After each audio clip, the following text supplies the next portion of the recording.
After a brutal 26-hour shift, I came home to find my daughter-in-law, Cassandra, had replaced my kitchen table with her enormous new fridge. "This is mine," she declared, labeling my groceries. "You'll buy your own."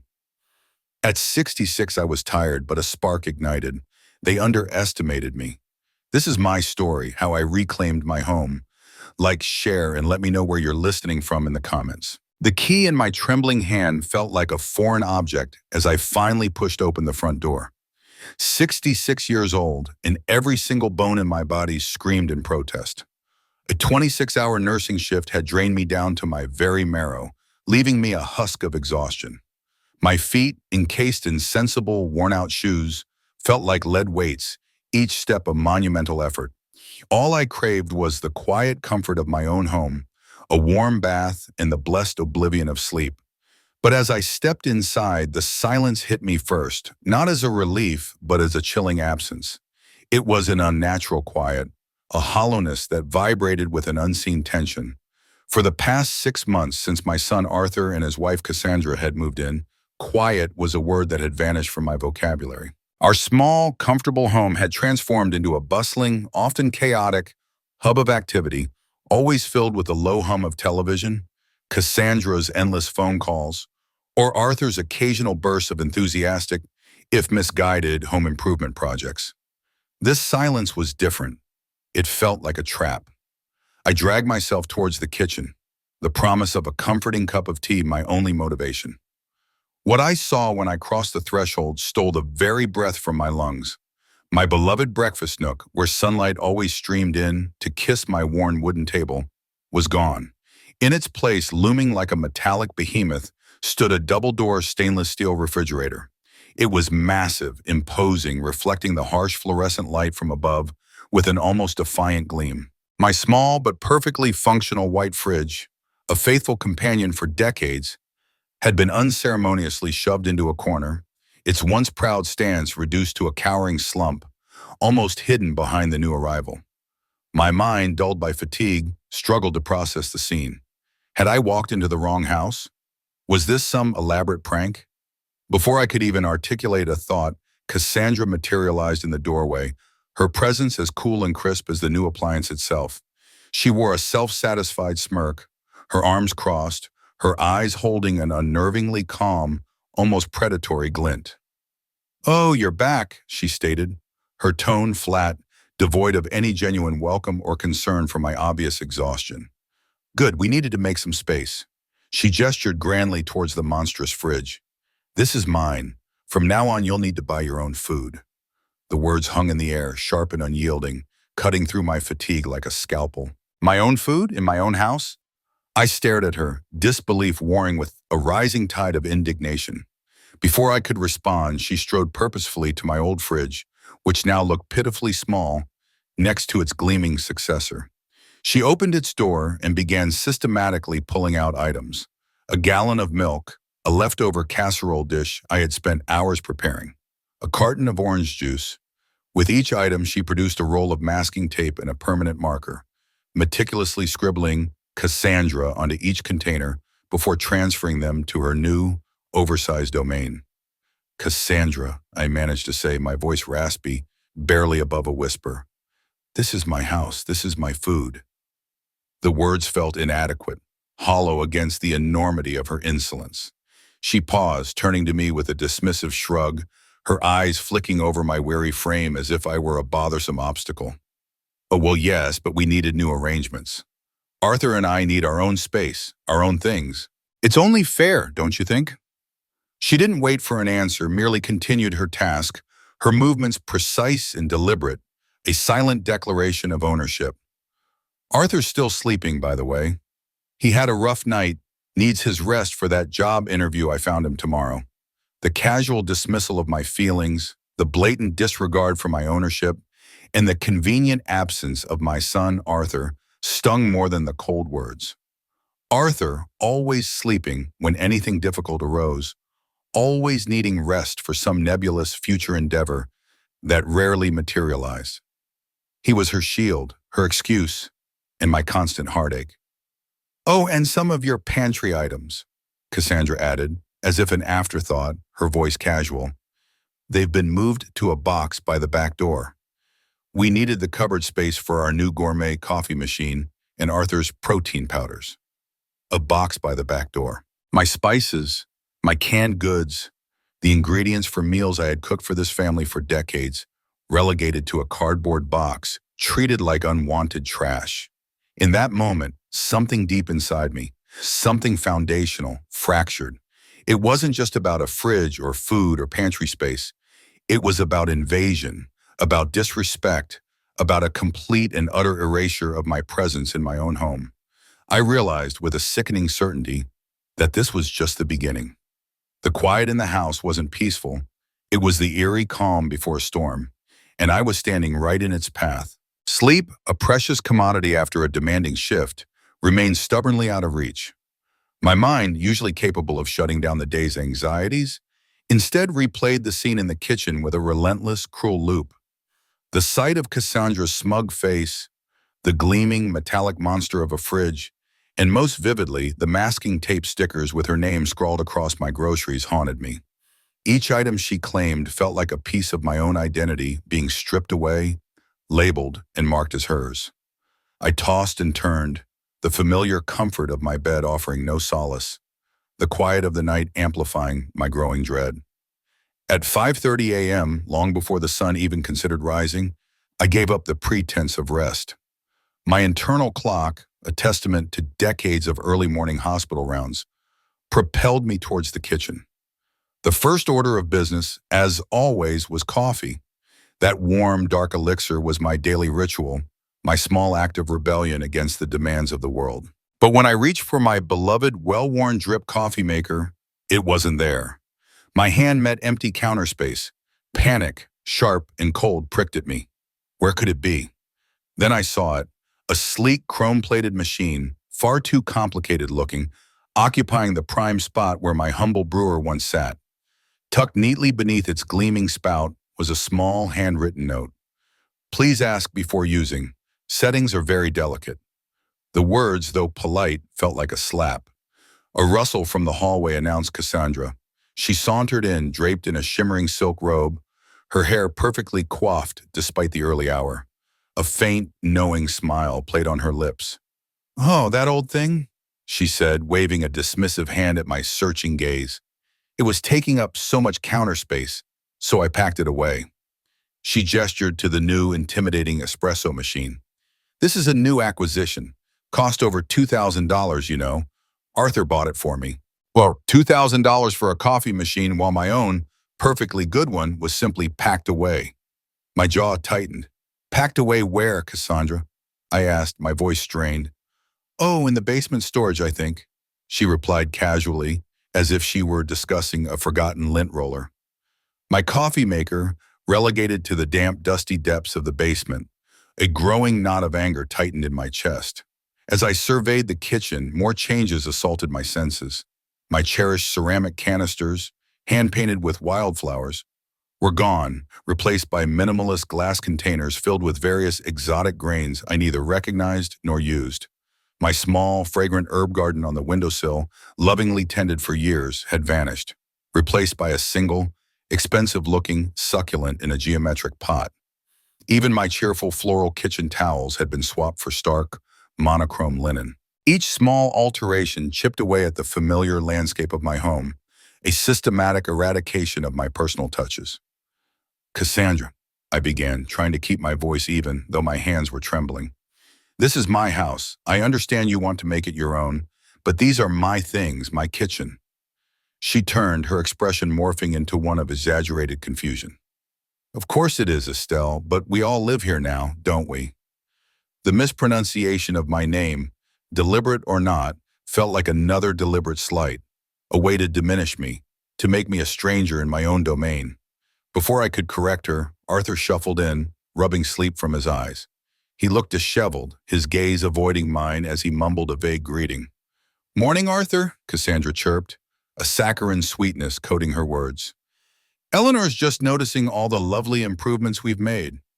Arthur gave a non-committal grunt. "Yeah, Mom, better organization, more efficient. You know, for everyone." He still wouldn't meet my eyes. Cassandra, sensing her advantage, chimed in. And honestly, Eleanor, with your long shifts, people your age, well, you might find this new system much easier to manage.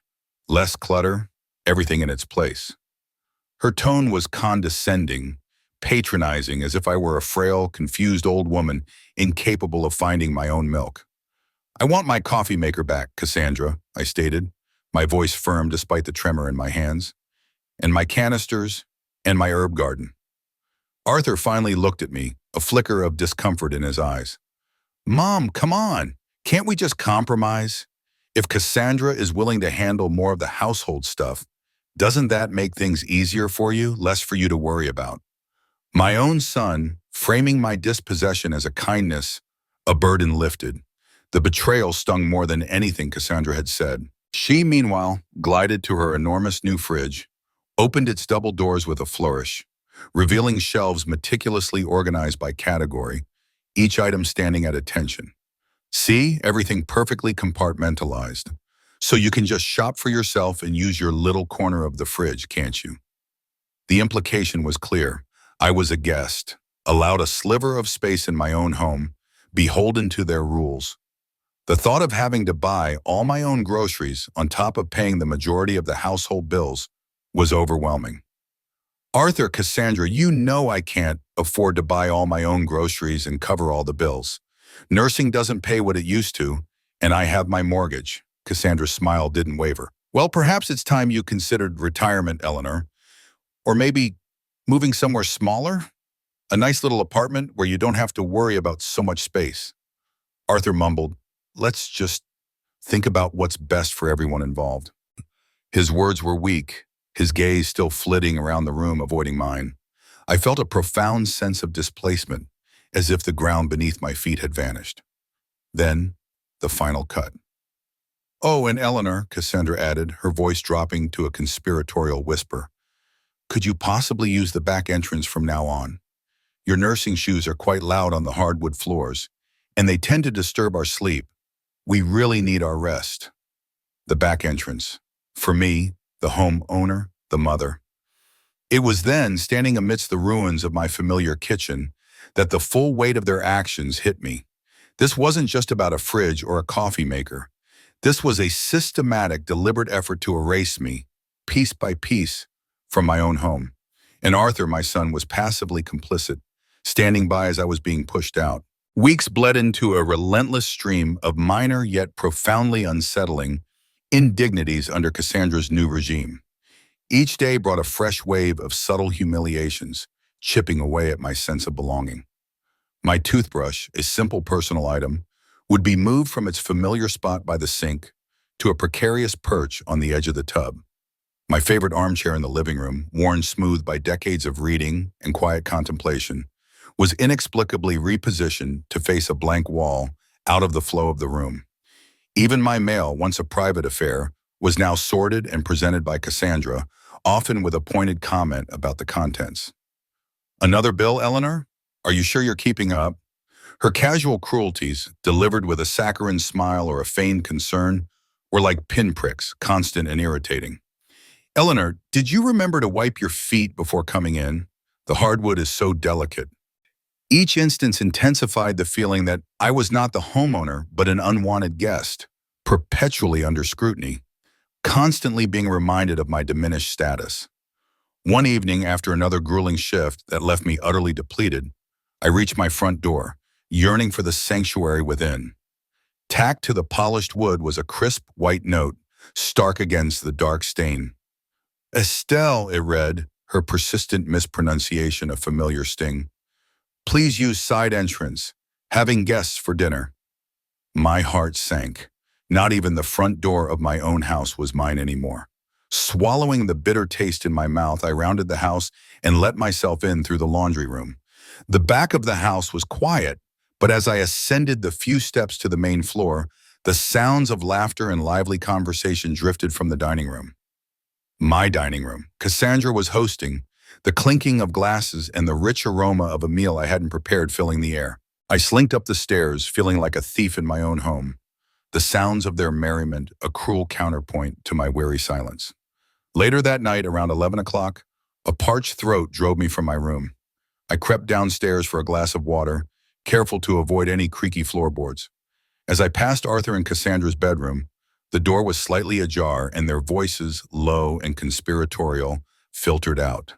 I froze, a sudden, inexplicable premonition prickling the back of my neck. She's becoming a problem. Cassandra's voice cut through the quiet, sharp and cold. There was no doubt who she was. Arthur's response was weak, a barely audible mumble. She'll adjust, honey. Give her time. Time? Cassandra scoffed. We don't have time, Arthur, and she's not adjusting. She's digging in. She needs to understand this is for her own good. My heart hammered against my ribs. I pressed myself against the wall, straining to hear. I mean, think about this house, Arthur, Cassandra continued, her voice dropping, thick with avarice. It's a gold mine. 400,000, maybe even 425,000 in this market. And she's just sitting on it. A gold mine, my home, the place I had built a life in, raised my son, nursed my husband through his final years, reduced to a commodity. What if, Cassandra went on, her tone shifting, becoming almost persuasive, what if she just signs the house over to you? Her only son. It makes perfect sense. Then we can use the equity to set everyone up properly. Us and her. A cold dread seeped into my bones. Sign the house over? We could move her into a nice senior living place, Cassandra elaborated, her voice painting a picture of calculated benevolence. Like that Sunset Manor place I saw. No more worrying about maintenance, property taxes. She'd be taken care of. Arthur murmured something I couldn't quite catch, a sound that conveyed doubt, hesitation. No, Arthur, it's smart. It's practical, Cassandra insisted, her voice hardening. Everyone benefits now, instead of waiting for some tragic accident or illness. It's just a matter of foresight. Then came the chilling line that solidified my terror, freezing the blood in my veins. And if she says no, Cassandra's voice was almost a whisper, laced with a terrifying resolve, then we make her life here uncomfortable enough that moving out starts to look appealing. Every single slight, every moved item, every condescending remark, every demand for the back entrance, it all clicked into place with a horrifying clarity. It wasn't random, it wasn't just Cassandra being difficult. It was a calculated, systematic campaign, a strategy to drive me out of my own home, to break my spirit, and ultimately, to seize my assets. I even picked up a brochure for Sunset Manor today, Cassandra announced, a triumphant note in her voice. It looks lovely, around $3,000 a month, but with the equity from this place, it's more than manageable. She'd be comfortable, and we'd be set. Arthur's hesitation was still palpable. But Mom, Arthur, Cassandra cut him off, her voice sharp, impatient. The market is hot. She's not getting any younger. This is our chance. Think about it. Our future. The devastation that washed over me was profound. My son, my own flesh and blood, was going along with this monstrous plan.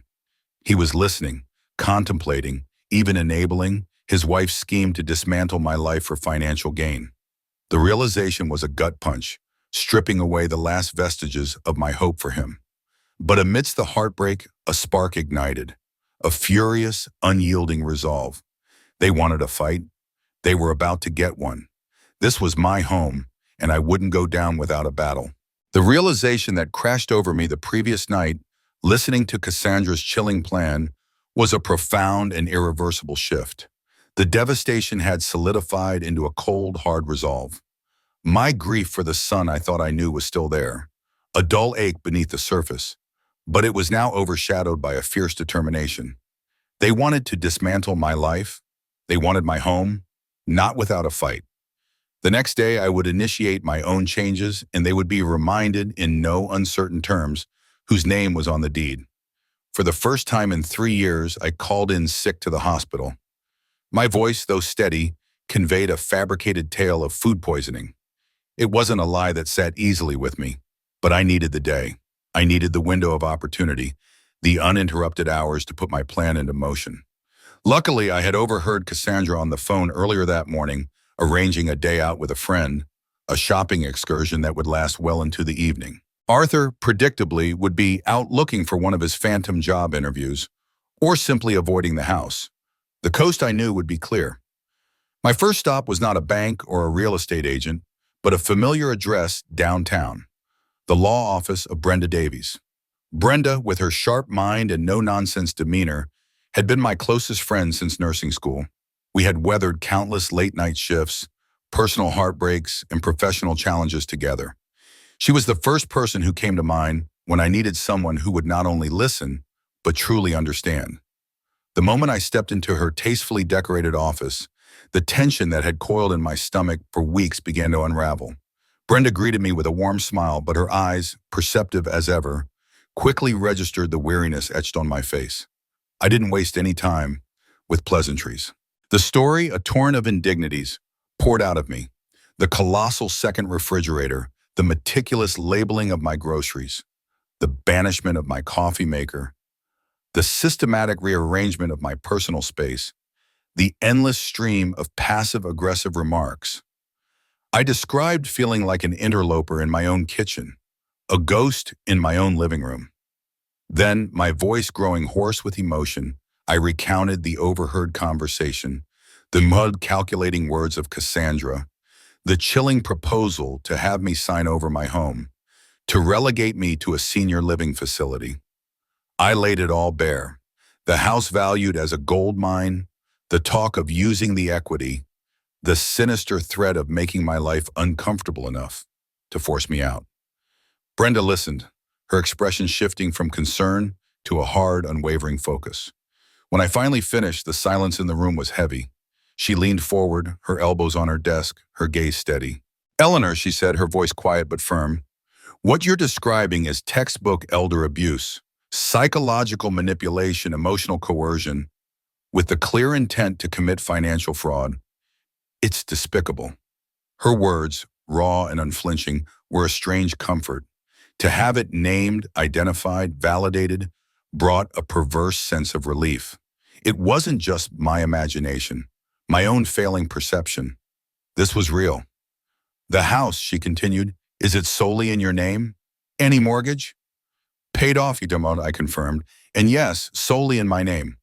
I bought it with my late husband for $180,000 decades ago. It's now valued at around $425,000. The numbers spoken aloud suddenly felt like a weight, a target painted on my back. Brenda nodded, absorbing the information. "Okay, you have options. We could start with a formal letter from my office, a legal warning. It would outline the specifics of elder abuse laws, demand they cease all manipulative behavior, and remind them of your ownership. It might scare them straight." She paused, her eyes searching mine. "But with people like Cassandra, that might just make them more cunning, more careful." Then a flicker in her eyes, a hint of something more radical. "Or," she said, a slight upturn at the corner of her mouth, "you could go for a more decisive solution. You could sell it." The words hung in the air, audacious, shocking. Sell my home? The thought had never even entered my mind. It felt like a betrayal of everything I had known, everything I had built. Brenda, sensing my hesitation, elaborated. "Think about it, Eleanor. Your house, right now, is a target. It's the asset they covet. If you sell it, you take that equity, every single penny, and you buy a smaller condo outright. Somewhere safe, somewhere truly your own, where they have no claim. The asset they're trying to seize simply ceases to exist for them. And," she added, a glint in her eye, "it forces Arthur and Cassandra to find their own housing, on their own dime, without any of your money."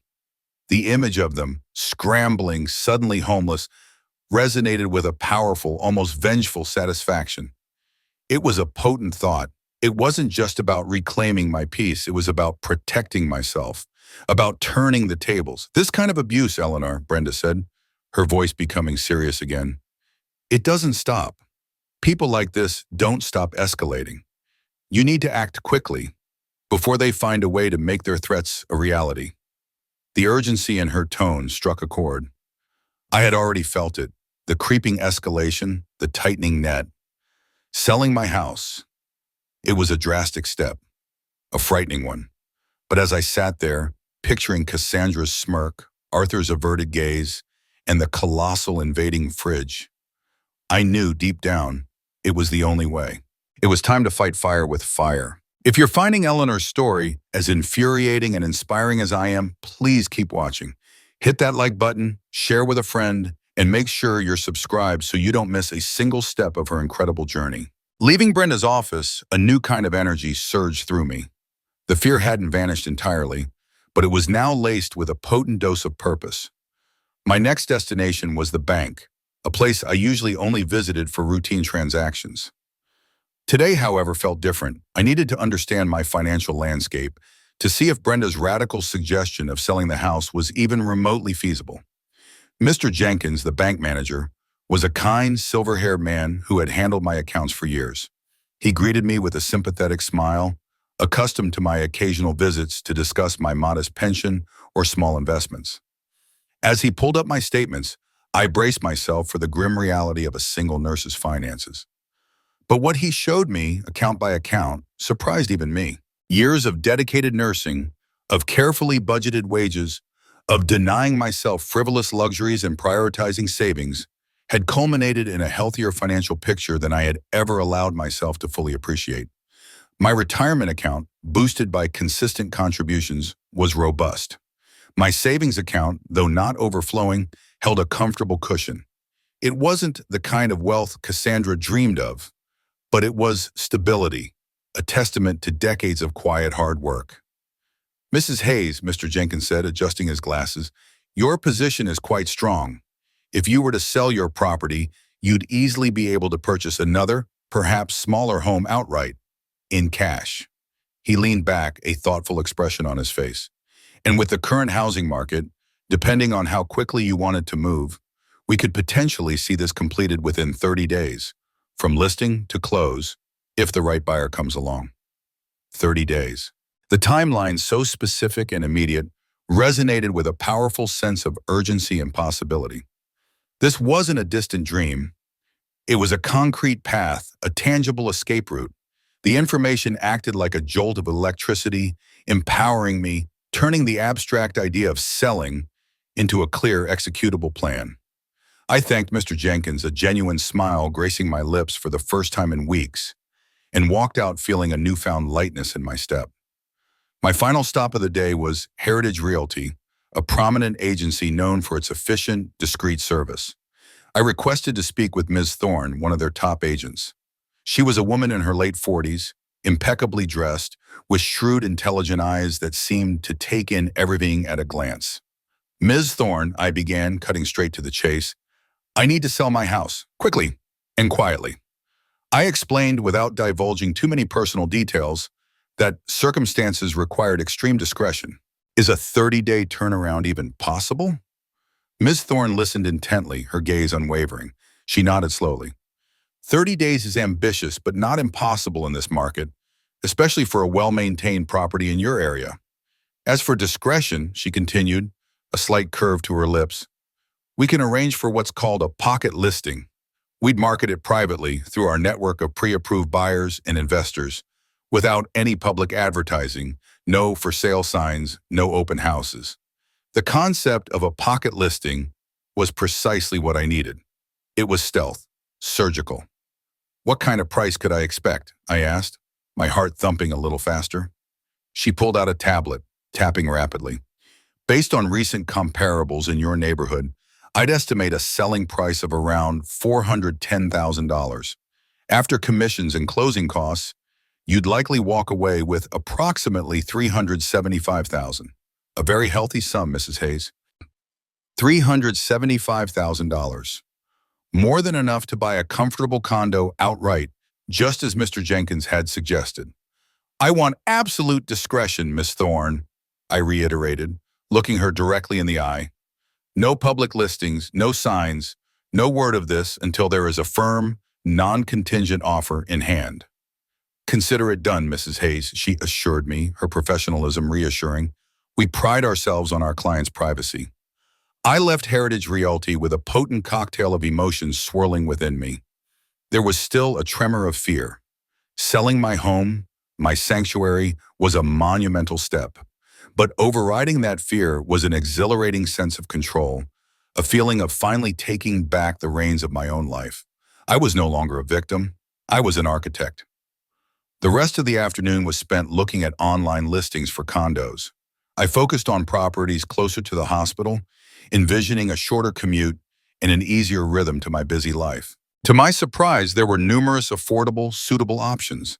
Compact, modern, with less maintenance. Each unit I toured, even virtually, wasn't just a place. It was a promise of independence, a sanctuary free from judgment and manipulation. By the time the late afternoon sun began to dip below the horizon, painting the sky in hues of orange and purple, I had a solid, actionable plan. The house would be hauled, a new home would be secured, and Arthur and Cassandra unknowingly were about to have their world shaken. I returned home, making my customary, albeit now resentful, entry through the back door. As I stepped into the kitchen, the familiar sight greeted me.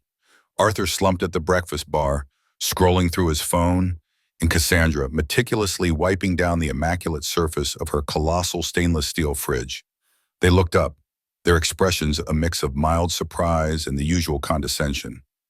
"You're back early, Estelle, Gatish," Cassandra remarked, her tone flat. "Feeling better?" I met her gaze, a small, knowing smile playing on my lips. "Much better, Cassandra. Refreshed, actually. Like I've been reminded of some important things today. About taking control of your own situation, you know?" I let the words hang in the air, a subtle challenge hidden beneath a veneer of pleasantry, a whisper of the storm that was brewing. 3 weeks, that's all it had taken. 3 weeks since that pivotal day of calls and meetings. 3 weeks since I had first articulated the words, "sell my house." In that short span, a whirlwind of activity had taken place, all orchestrated with the stealth and precision of a military operation. I had set everything in motion, and the gears of my plan were turning with satisfying efficiency. Ms. Thorne, true to her word, had wasted no time. Within 10 days, she'd secured not one, but 4 offers on my house, all above the asking price. The pocket listing had worked flawlessly, attracting serious buyers without a whisper of public advertisement. I had accepted an offer for a crisp $425,000 with a 3-week closing period. It was aggressive, quick, and exactly what I needed. Simultaneously, my new life was already waiting. My new 2-bedroom condo, nestled in a quiet, modern complex just an 8-minute drive from the hospital, was purchased outright. The keys were in my possession, the place ready for occupancy the moment the old house closed. It was smaller, yes, but it hummed with the promise of peace and independence. During these weeks, Brenda had also delivered some crucial information. Her background check on Cassandra, initiated at my request, had revealed a disturbing but unsurprising pattern. 3 previous relationships, all with significantly older men, joint ending with Cassandra walking away with substantial financial benefits. Each instance had involved a calculated campaign of manipulation, emotional pressure, and carefully timed concerns about the men's health or capability. Brenda's words echoed in my mind. "She's a practiced opportunist, Eleanor. This isn't her first rodeo." This knowledge solidified my understanding. Cassandra wasn't just selfish, she was a predator. And Arthur, my son, was her unwitting, or perhaps willingly ignorant, accomplice. With this clarity, the shape of my counterattack became even sharper. I needed to expose their true intentions, not just to myself, but to them. And for that, I needed a trap.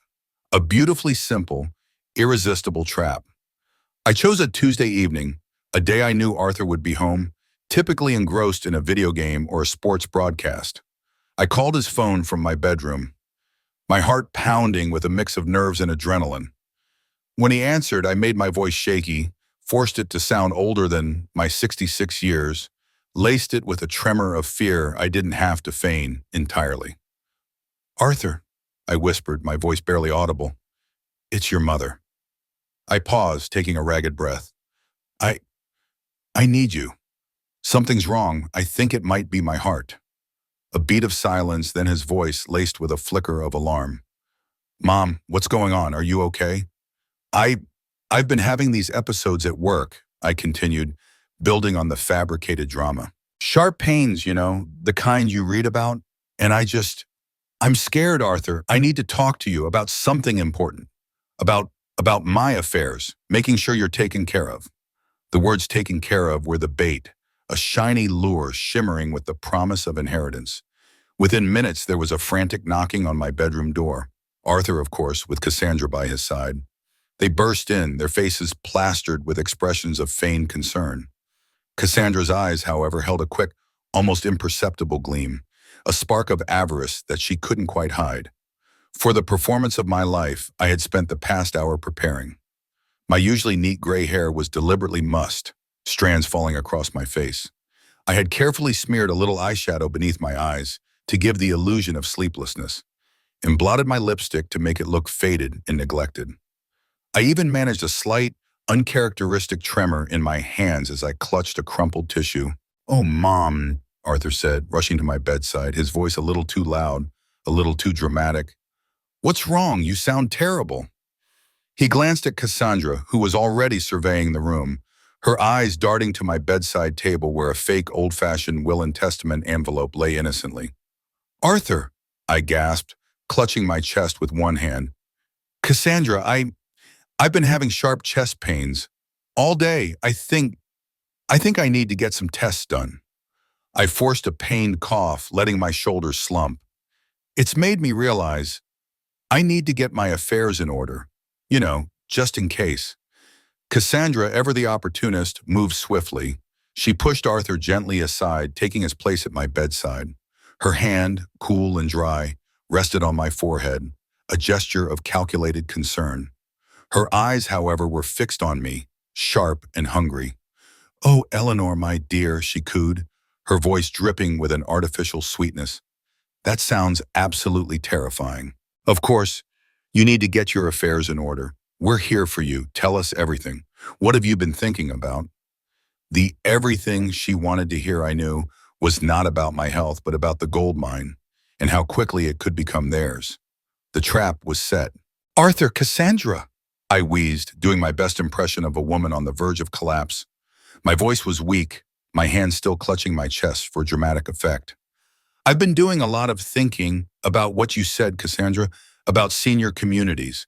With these chest pains, maybe it is time for a change. It's too much for me now." Cassandra's breath caught, a tiny, almost inaudible gasp of surprise and delight. Her eyes, already sharp, glinted with triumph. "Oh, Eleanor," she purred, her voice suddenly overflowing with an exaggerated warmth. "You are being very wise, dear. Such a sensible decision. We want what's best for you, always." I reached for the bedside table, my hand trembling slightly as I picked up a folder I had prepared. "I even looked into some places," I said, my voice trailing off. "Sunset Manor, for instance. It's lovely. They have a lovely little garden area." I pulled out a brochure, placing it carefully on the bedspread. Cassandra snatched it up instantly, her eyes scanning the glossy pages with an almost frantic eagerness. "Oh, I knew you'd like it. I have even more information about Sunset Manor," she practically sang, already planning her next move. "I can bring it right up." "Thank you, dear," I murmured, my performance in full swing. "But there's something else." Brenda, my friend, the lawyer, she drew up some preliminary estate planning documents, just to, sort things out while I'm still lucid. I produced another document, a single, unassuming sheet of paper, and held it out. "It's a way to transfer ownership now while I'm alive, and avoid all those messy probate issues later. Just to simplify everything."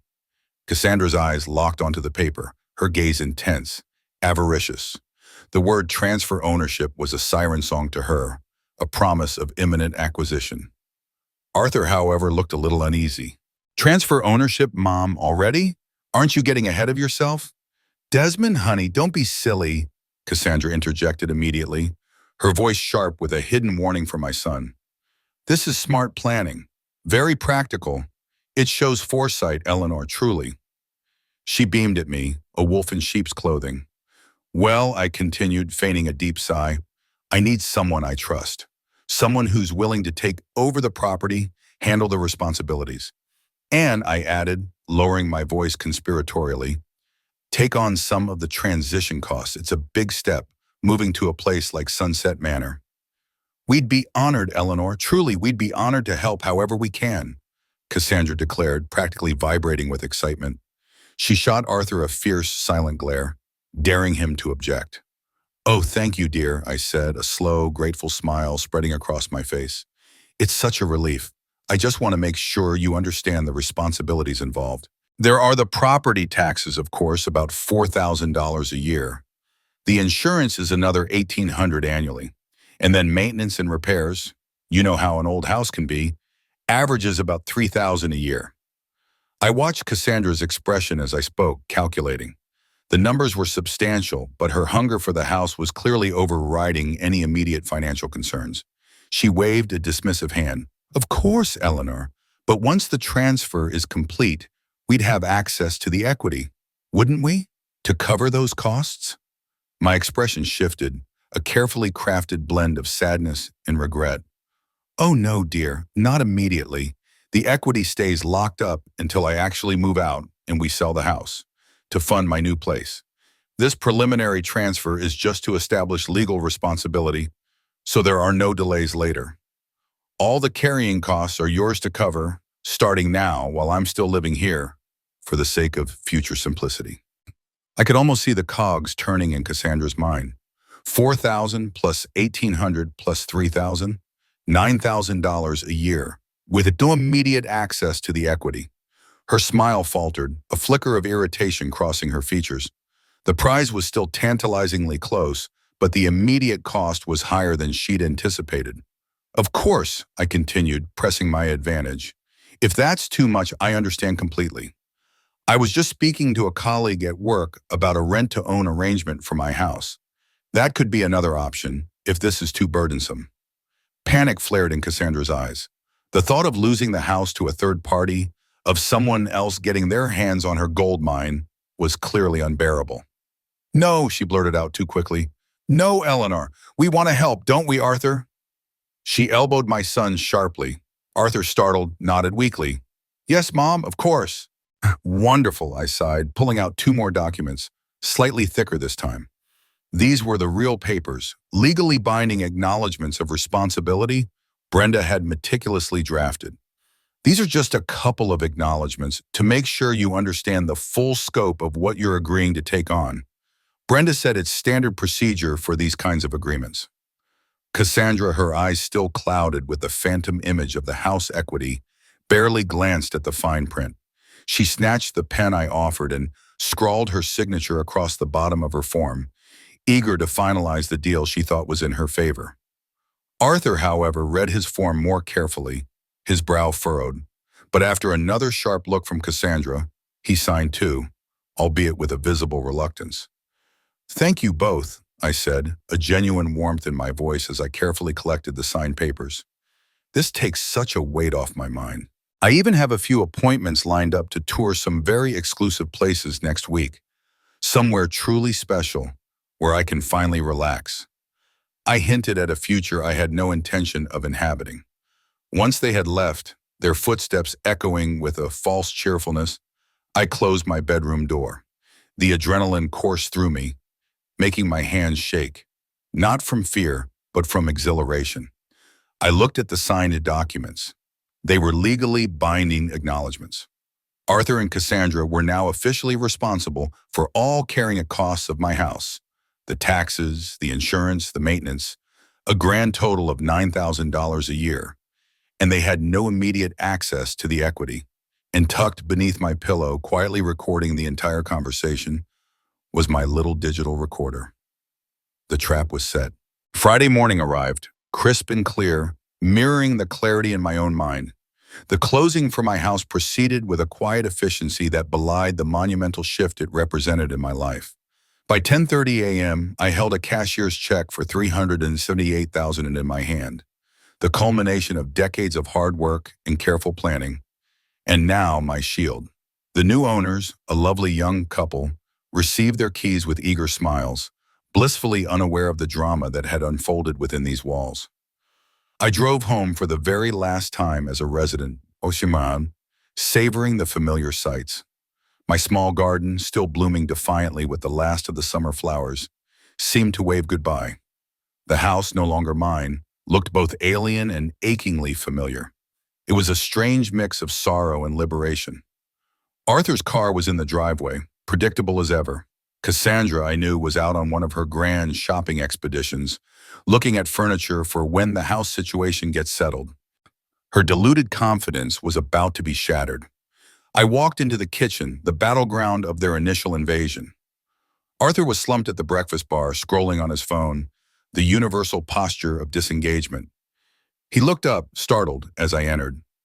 "Arthur," I said, my voice calm, steady, devoid of the feigned weakness from the night before. "We need to talk." He shifted uncomfortably, sensing the change in my demeanor, the steel beneath my words. "Mom, what's wrong? Did the doctor call?" I placed my phone, the one with the hidden recorder, on the counter between us.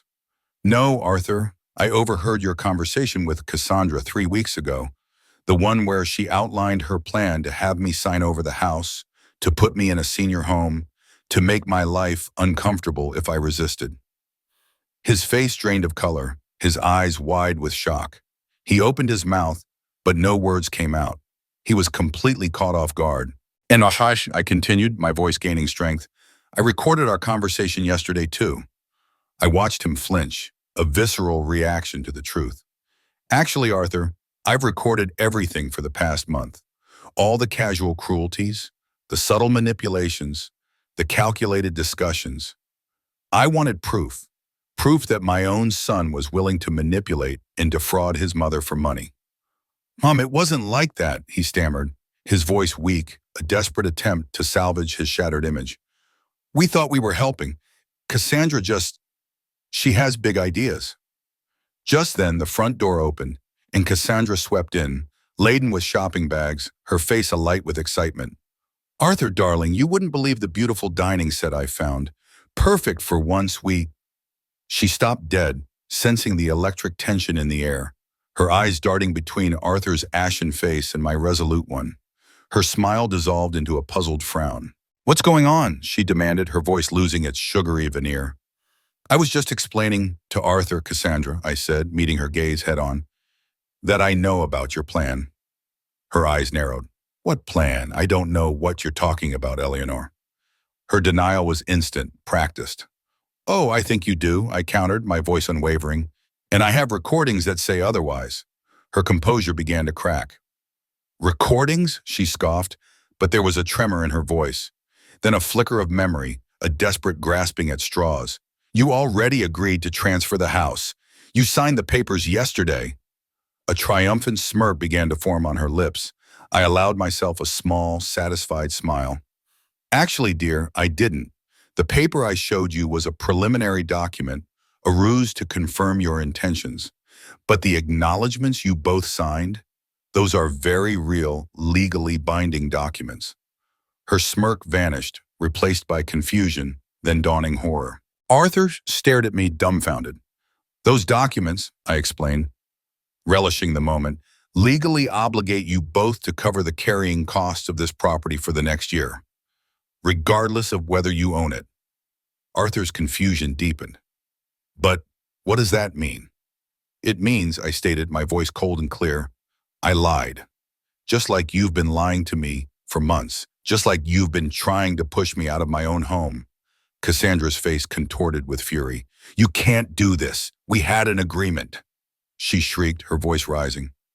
"No, Cassandra," I corrected her, my voice unwavering. "We had a conversation where you revealed your true intentions, and I recorded it. All of it." I picked up my phone, the small device suddenly feeling immensely powerful. "Now, if you'll excuse me," I continued, moving towards the door, "I'm going to my new home, the condo I bought with the money from selling this house." The words hung in the air, shattering their world. Cassandra gasped, a guttural sound of pure disbelief.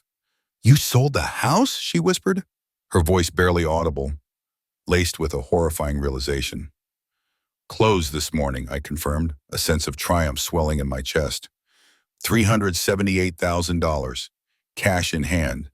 "And you," I added, turning back to them, my gaze sweeping over their stunned, defeated faces, "are legally obligated to cover all the property taxes, insurance, and maintenance costs for a property you will never, ever own." I looked at Arthur, my son, one last time.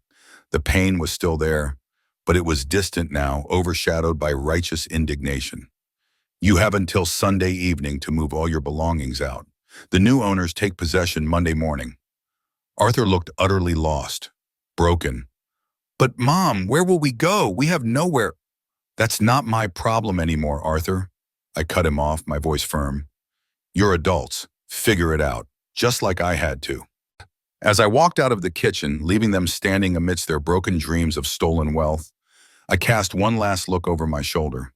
Arthur was slumped, defeated, staring blankly ahead. Cassandra was rigid, her face contorted with a silent, terrifying fury, the architect of their own downfall. My home was no longer a battleground. It was a victory. Stepping out of what was once my home, into the bright morning sun, I felt no guilt, no lingering sadness, only a profound sense of peace, a buoyant lightness that spoke of absolute freedom.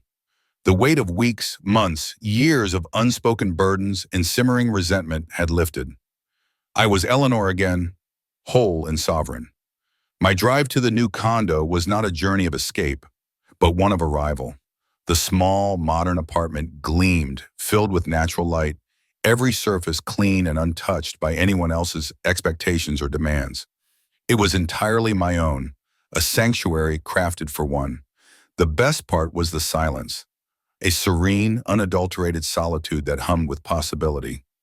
I unpacked my old, trusty coffee maker from the box where it had been exiled in the basement, set it up on the pristine counter, and made myself a mug of real, honest coffee. It tasted like victory. I carried my coffee to the small, private balcony, looking out over the cityscape. The rhythm of urban life unfolded below, bustling and indifferent. I knew with a certainty that brought a wry smile to my lips that at my old house, Arthur and Cassandra were undoubtedly locked in a heated, furious argument, their grand schemes reduced to rubble. The thought wasn't born of malice, but of a detached recognition of consequences. Later that afternoon, my phone rang. It was Arthur. I watched the screen light up with his name, then let it go to voicemail. A few minutes later, the notification pinged. His voice, when I listened, was an incoherent mess of pleading, apologies, and desperate pleas to talk about this and work things out. I deleted the voicemail without a second thought. There was nothing left to talk about. The work was done. Cassandra's call came a few hours later. Her voicemail was an angry torrent of accusations and threats. You think you're so clever, don't you? But this isn't over, Eleanor. You'll regret this. Her voice crackled with raw fury, completely devoid of the calculated sweetness she usually employed. My finger moved instinctively to the block number option. Her words, once capable of causing such distress, now bounced off a newfound shield of indifference.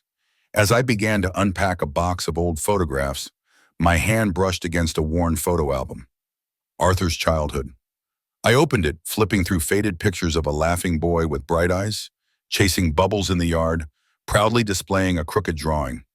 The boy in those pictures bore no resemblance to the man who had passively allowed his wife to try and steal his mother's home. It was a stark, almost painful realization.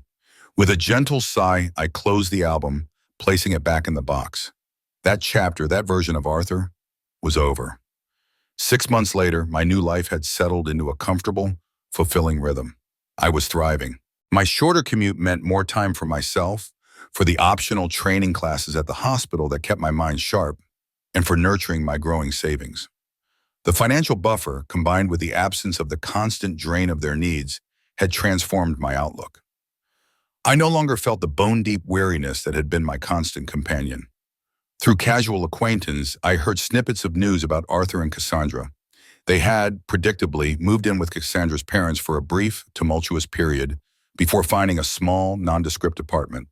Their relationship, built primarily on the shifting sands of greed and opportunism, had buckled under the weight of their spectacular failure. As Brenda had wisely noted, couples united primarily by greed don't handle disappointment well. Arthur had eventually found a lower-paying job, a stark contrast to the comfortable existence he had envisioned. Cassandra, surprisingly, struggled in the job market. It seemed manipulating elderly people out of their assets wasn't a desirable qualification on most resumes. Towards them, I felt nothing. No satisfaction, No bitter triumph, no pity, and certainly no regret. They were like characters from a story I had once read, their lives no longer intersecting with mine. They were simply strangers, footnotes in the larger narrative of my own hard-won liberation. On my 67th birthday, I treated myself to a long, promised weekend trip to the coast.